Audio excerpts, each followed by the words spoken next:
हमारी हर वीडियो की मुकम्मल अपडेट हासिल करने के लिए चैनल को सब्सक्राइब करके बेल का बटन दबाएं। शुक्रिया। बिस्मिल्लाहिर्रहमानिर्रहीम। हजरत अब्दुल्ला बिन अब्बास रजी अल्लाह ताला अन्हुमा की एक रवायत के मुताबिक यह सूरत पिछली सूरत सूरह शुरा के फौरन बाद नाज़िल हुई थी। दूसरी मक्की सूरतों की तरह इसका मौजू भी इस्लाम के बुनियादी अकायद का इस्बात और कुफर के बुरे नताइज का बयान है। हज़रत मूसा और हज़रत सालेह अलैहिस्सलाम के वाक़यात की तरफ मुख्तसर इशारा करते हुए ये बताया गया है कि इनकी कौमों ने इस बना पर उनकी बात नहीं मानी कि उन्हें अपनी दौलत और समाजी रुतबे पर घमंड था। इसी तरह कुफारे मक्का भी घमंड में मुब्तला होकर हज़रत सल्लल्लाहु अलैहि वसल्लम की रिसालत का इनकार कर रहे थे।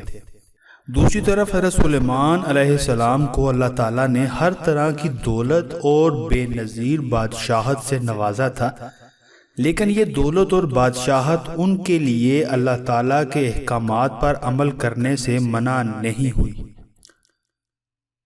इसी तरह सबा की मलका बिल्कीस भी बहुत दौलतमंद थी, लेकिन हक वाज़े होने के बाद उसने उसको फौरन कबूल कर लिया।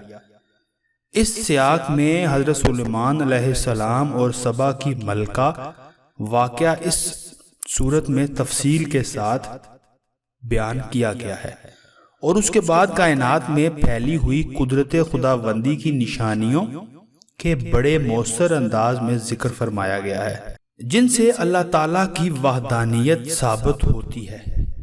नमल के मानी अरबी में चूंटी के होते हैं और चूंकि इस सूरत की आयत नंबर 18 में हज़रत सुलेमान अलैहिस्सलाम का ये वाक़या बयान किया गया है कि वो चूंटियों की वादी के पास से गुजरे थे, इसलिए इसका नाम सूरह नमल रखा गया है।